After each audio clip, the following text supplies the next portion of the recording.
sini kan Rasulullah mendoakan keberkahan bagi negeri Yaman dan negeri Syam.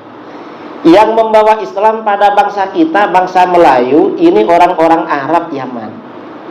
Ini kan berkah. Dan orang Arab dari Yaman ini orangnya lembut-lembut. Sejak awal Islam disebarkan pada bangsa kita, karena keberkahan negeri Yaman ini, bangsa kita ini lembut-lembut seperti orang Yaman. Berkah. Begitu ada saudara-saudara kita belajar ilmunya Wahabi dari Najd, akhirnya timbul fitnah, gaduh di negara kita ini, di Indonesia, Malaysia, karena pelajar-pelajar dari Najd.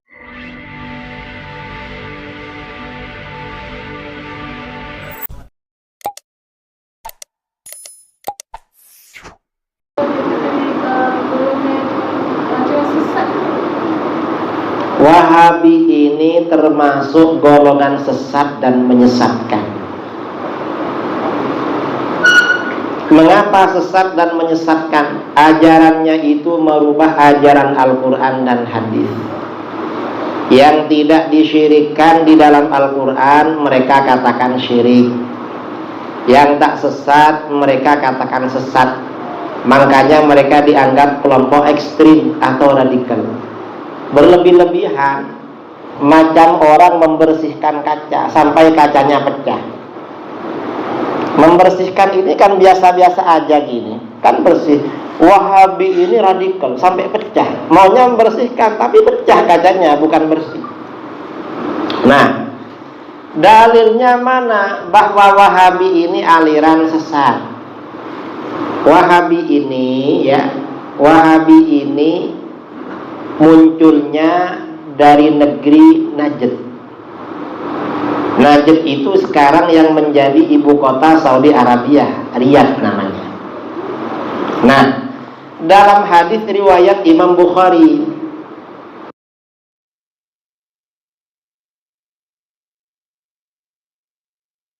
barik lana fi syamina, Allahumma barik lana fi yamanina.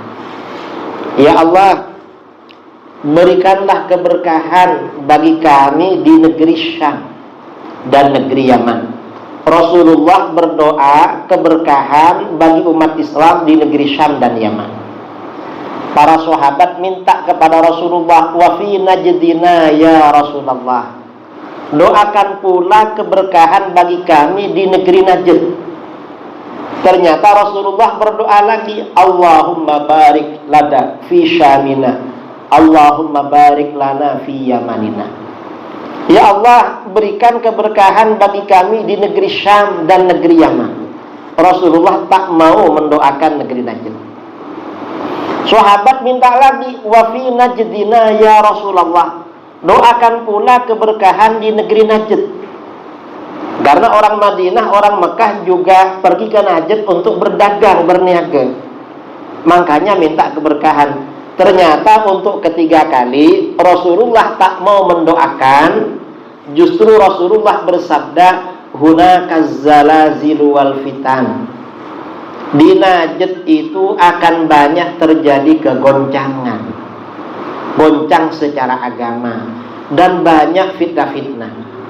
Betul, terjadi banyak fitnah. Ternyata setelah Rasulullah SAW wafat, penduduk Najd ini murtad dan ada yang mengaku menjadi nabi. Memang fitnah. Itu fitnah awal zaman dulu. Di akhir zaman ada fitnah juga. Di sini kan Rasulullah mendoakan keberkahan bagi negeri Yaman dan negeri Syam. Yang membawa Islam pada bangsa kita, bangsa Melayu, ini orang-orang Arab Yaman. Ini kan berkah. Dan orang Arab dari Yaman ini orangnya lembut-lembut.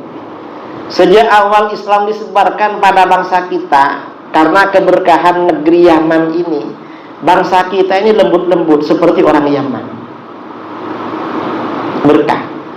Begitu ada saudara-saudara kita belajar ilmunya Wahabi dari Najd, akhirnya timbul fitnah, gaduh di negara kita ini, di Indonesia, Malaysia, karena pelajar-pelajar dari Najd. Ini gaduh.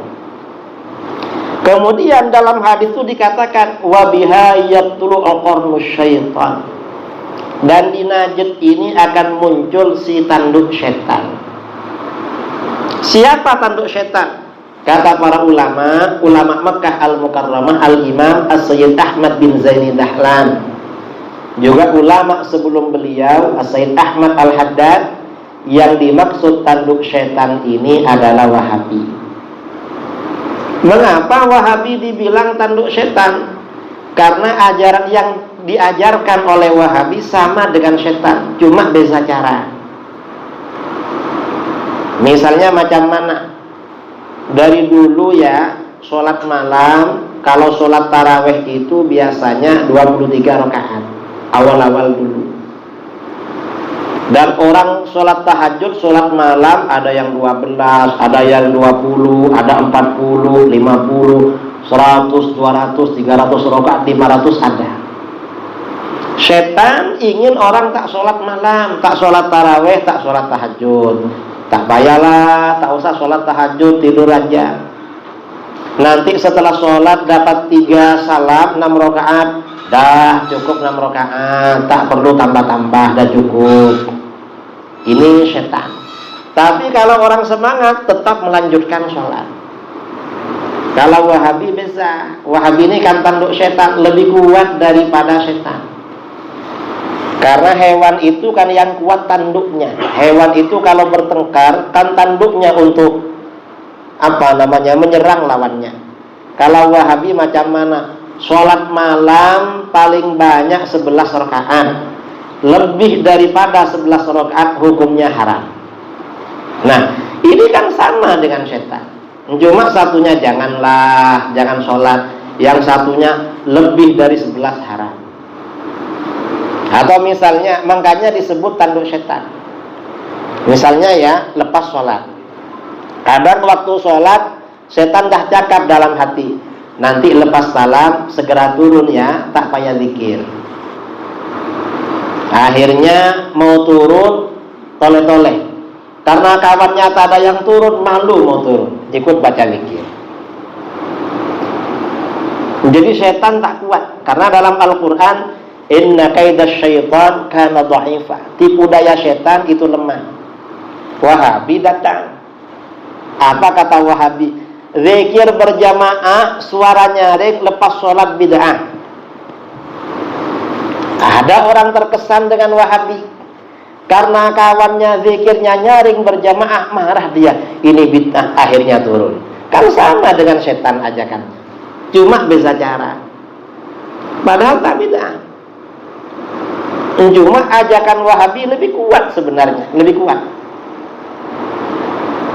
Dan banyak amalan-amalan itu setan memang menginginkan kita tak berbuat, Wahabi menginginkan. Dan Wahabi caranya lebih kuat daripada setan. Makanya disebut dengan tanduk setan. Artinya apa? Wahabi ini memang aliran sesat dan menyesatkan.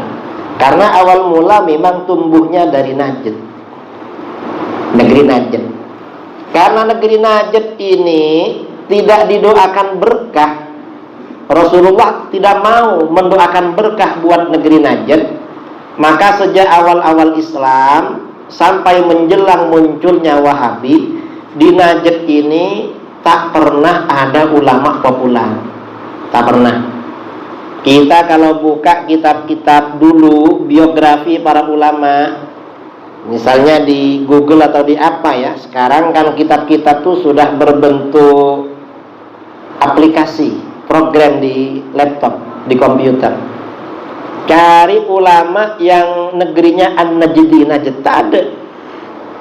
Baru menjelang munculnya Wahabi, baru muncul An-Najdi. Memang tak berkah. Ini diantara ya, bahwa Wahabi ini sesat. Jadi memang ada dalil-dalilnya kalau Wahabi itu fahaman sesat. Saya kira itu. أحمد يا حبيبي أحمد يا حبيبي أحمد يا حبيبي سلام عليك.